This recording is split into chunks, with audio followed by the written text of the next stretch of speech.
Ang masaklap po, Ginoong Pangulo, sa kabila po ng track record na ito ni Mr. Zaldico, ang masaklap po, inappoint po siya ng Kamara de Representantes bilang tagapagbantay ng kaban ng bayan.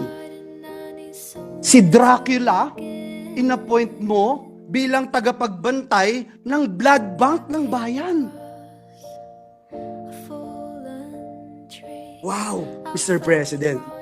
Kailan sa kasaysayan ng bayan natin nangyari ang ganitong pagkakataon na isang big-time contractor ang hahawak sa kaban ng bayan?